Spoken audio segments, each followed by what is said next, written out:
Welcome into the PFF NFL Daily. Sam Monson here in a freezing LA Radio Row Super Bowl Convention Center, joined by Benjamin Solak. You need to get the LA jacket. I was told. I was warned. Light jacket. I'm trying to stay strong. I don't want to go and spend $100 on just any sweatshirt. Right from the NFL shop. Right. Very strategically placed. Just to keep me going. So let's keep going. Let's power through. Just think happy thoughts. Really, what I want to ask you is, how are the Bengals in the Super Bowl? Ryan Tannehill threw a pick with like 40 seconds left in the fourth quarter. Derek Carr threw a pick on the last play of the fourth quarter. Yeah.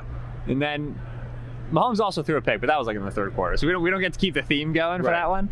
But in general, the Bengals have won 3 playoff games by 13 points. They didn't really get an incredible Joe Burrow performance in any of those, even though Burrow really feels like the straw that stirs the drink a little bit. They certainly got a good Jamar Chase game down the stretch, but they really haven't had like the incredible Jamar Chase games, the record-setting games. They have, I remember in the regular season, they were about 500 in close games. But in the playoffs, they're 3-0. And if it's all going to be close games in an AFC that's been super close games, super parity all season, then somebody had to eventually go 3-0, and it's the Bengals. And it's to their credit. They got it done in end-of-game situations. They drafted the kicker to get it done. McPherson, they saw the vision. But in general, right, they've gotten the coin flips they needed while also staying in some close games against tough opponents. The Burrow thing feels important because, as much as he hasn't necessarily played his best football in the playoffs, the offensive line has also been worse. So the curve gets steeper, right? It feels a lot like that Eli Manning year in 2011 when that offensive line for the Giants in 2011 was garbage. Yeah. But Eli Manning played insanely well under pressure. It's like one of the best sustained runs under pressure of any quarterback ever. Certainly that I can remember. It's funny because we talk about hits accumulating for a quarterback and how that affects play style. And typically we talk about that like on a year-long arc, right? Like, you've been hit a lot this year, you're coming off injury, and so now that we're in the back half of the year, you're doing X, Y, and Z. Or you've been hit a lot in your career, right? The David Carr argument in terms of like what that does for your play style. For Burrow, we're talking about it on like a 4-game arc, but it feels like it matters for these playoffs where he got hit so much, got sacked 9 times against the Titans, and then came out against the Chiefs and was just really, really quick getting rid of the football. There's some good to that. There certainly is some good to quick releases and getting the ball to your playmakers when you know your offensive line's a problem. But 4.8 air yards per attempt, which is where he was at in that Chiefs game, is not where you want to be as an offense. You are built to go deeper. T. Higgins, Jamar Chase, you are built to go deeper. And so I do wonder if the Rams get early hits, if Burrow and the Bengals become very, very quick game very early, because I would get it, but also that's not where you want to be against this Stafford team. It's not where you want to be in a shootout, is trying to nickel and dime your way to keep pace with a high-powered passing offense like the Rams. Yeah, it's a funny situation because we've seen the Bengals offense come from behind, and from a long way behind this season. They've been able to execute these big comebacks. They're a little bit like the Chiefs from a couple of years ago, where they're kind of more comfortable when they have to just abandon the run game and say, forget running Joe Mixon into the line on first down. Let's just put the ball in Joe Burrow's hands, let him go make it happen. But that usually doesn't involve Aaron Donald on the opposite side. Yeah. And all of a sudden in this game in particular, if you have to be forced into that situation where you're chasing the game and you're down a couple of scores, it's different when Aaron Donald is lining up and, Team Adeniji is trying to block him. And that's why picking the game is really hard, because you're basically picking, do the Bengals get magic for one more week? Which, why not? They got it for a long time. It's been a long run of magic. It's been an incredible Burrow season. Or does, the law of numbers win out, does regression win out, and the Rams win? Because the Rams are a better team on paper. So it feels very easy to pick the Rams, but for as many times as the coin lands tails, it's still 50-50, right? There still is that reality where, why not the Bengals just get one more game of really high caliber, a little bit lucky play, win a Super Bowl, and then the history books will forget that it was probably never really supposed to happen like this. Those streaks are always so interesting to me because, we PFF, it's a data company, there's PhDs in math and all this kind of thing, and then there's just an idiot like me who, uses all the numbers and tries to articulate stories from them. But we know that those things don't sustain. Eventually the wheels fall off and the coin stops coming up tails. But there is a tendency for those runs to need a natural stop point. They don't always just stop happening in the course of the season.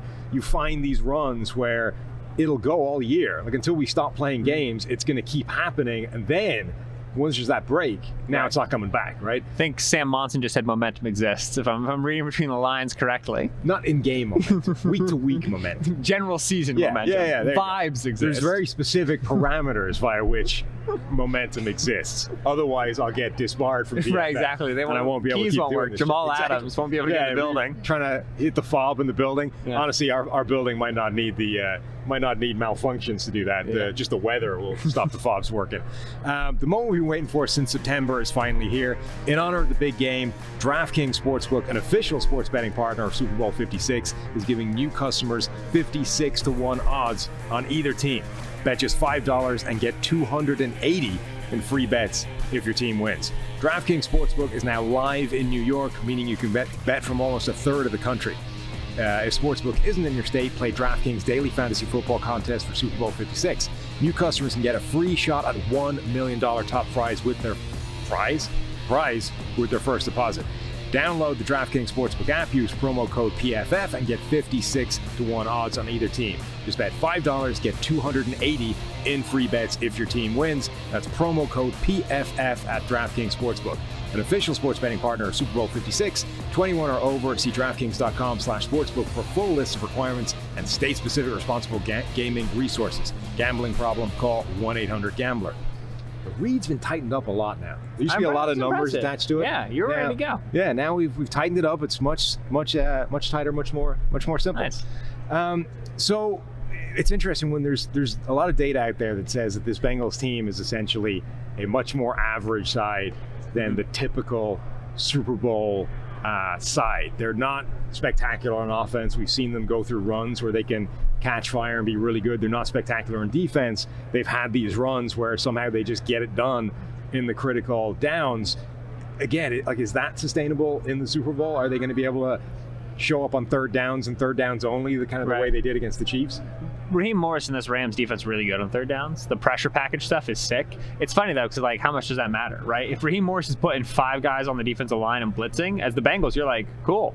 You would rather him do that than rush with 4, because both are going to get home. Right. Both can generate pressure. One only has 5 or 6 guys in coverage. The other has 7, right? And so it's like the Bengals' very clear weaknesses kind of actually give them a little bit of an advantage in terms of knowing what to game plan around, right? Knowing what to expect and kind of what the counterpunch is. And that's why I think if we're talking about can 1 week kind of keep this magic alive? Sure, in one game you can. It's only 4 quarters, right? A lot of weird stuff happens in a single game that leads to a win. I watched the Jaguars beat the Bills this year. I know that for a fact.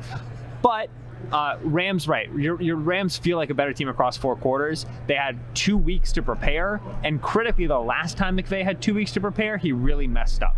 And so I think that the Rams come out with a lot of change-ups. I think the Rams come out with a lot of variety. I think the Rams come out with a lot of stuff they haven't put on tape before, because that's what McVay knew was the issue last time he was here. And I think that plays to the Rams' advantage. I think they'll have enough stuff in the tank because they just have more players, and I think they have a more creative offensive staff, just a better staff in general, to get the one-offs they need, get the coin flips they need to even endure Bengals magic. Is this the game where Zach Taylor gets sort of revealed as the Emperor's new clothes? There's nothing there. Is that a secret? Do we need that to be revealed? Well, he might win this week. He's likely to win Coach of the Year, right? He might win that as the Coach of the Year award, as you and I both know, is which team came in over their preseason betting totals. Right, which is Zach Taylor. Yeah. And so Coach of the Year is overachieving Team of the Year award, right? Unfortunately. And so I think that there's a acknowledgement that Zach Taylor doesn't mean the same thing to his offense as Sean McVay does and Kyle Shanahan does in terms of they're running the joysticks, right? They're at the controls of the whole thing. But I will say, and I've been critical of Zach Taylor all year, and I've only recently added this note to my tune. A lot of coaches who are better schematically than Zach Taylor would not have the humility necessary to see a player like Joe Burrow and say, I'm going to get out of his way. Coaches don't like to get out of people's ways, they like to be in people's ways, they like to be part of the process. They want to feel like they are the author of success. Taylor not getting the love that other coaches do when they make the Super Bowl is indicative of the fact that he stepped back and he did not say, we got to run this offense Sean McVay style, I'm going to get us in the right place, whatever. He looked at a rookie quarterback out of LSU and Joe Burrow, saw him play as a rookie for those 9 games and said, oh, this could be really special if we just let him work, if we just let him be the feature piece. A lot of coaches would lack that humility. That is to Taylor's credit that he did that. But they are still sort of saying, hey, 1st and 10, handoff to Mixon. Yeah. there's getting out of Joe Burrow's way. There's hamstring. There were those 2 weeks right out of the bye where they really wanted to figure out if they could be an early down running team, and like, not to get too Seth Galina here, but they wanted to be an under center play action team, and they could marry their running game and their passing game, and they just weren't good enough on the offensive line to get that running game working, and so now the running game and the passing game remains siloed, and that's one of the biggest weaknesses of this team, is that you can look at the personnel they have on the field, where Joe Burrow is under center for shotgun, and predict run pass pretty easily. That's worrisome with 2 weeks of prep, and so I think that deficiency is frustrating, and I think that the fact that they continue to try to hammer that is irritating. I think they come out in the Super Bowl and are very pass heavy. I think they make no bones. I mean, maybe the first couple drives they see if they can run it, right? Just because you don't know how light boxes the Rams are going to play.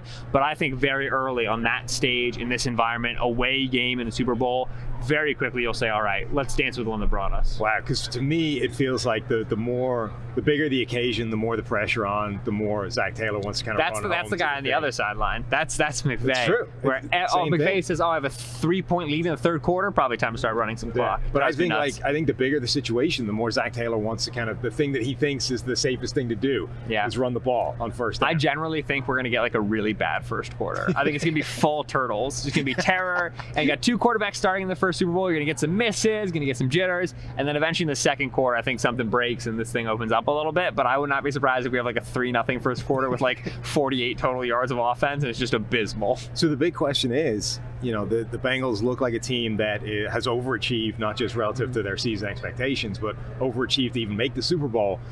Does this fall apart in the game, or can they make it another game against a team that I guess was supposed to be here in the Rams? I think if it's close, it's a low-scoring game, and then in that instance, Burrow versus Stafford, like, you really probably like what Burrow has done in late-game situations more this year than Stafford, so give the Bengals the edge. It's a matter of, can they keep this thing low-scoring? Can they keep this thing close such that they don't have to become a chasing team down 2 scores, but still like living in the quick game? Because that's just not where you want to be. I'm not sure they can. I think this Bengals defense is good, but I don't think we can cover both Cooper Kupp and Odell Beckham Jr. at the same time good. And so I like the Rams to win it, and I think the Rams can win it by a hefty margin too if this thing gets out of control. But I've been betting against the Bengals all postseason, and I've been wrong all postseason, so why not do it one more time? I will say, to the degree to which this stays together or falls apart, whatever, the Bengals spent more money in free agency in the last 2 years than I can remember, and they made a Super Bowl for it. If all this run does for Cincinnati is encourage Mike Brown to like hire a 5th scout and get a little bit more serious about having a legitimate team, that'd be sick. And they've hit on almost all those moves. Those free agent moves are almost universally successful, and they're actually driving this whole team this season. That entire defensive line, which is going to have to stop the running game and get pressure before and whatever. Besides Sam Hubbard, that's all acquisitions, and it's a big part of their team. All right, Benjamin Solak, thanks very much for joining me on the PFF NFL Daily. Sweet. Thanks, Sam.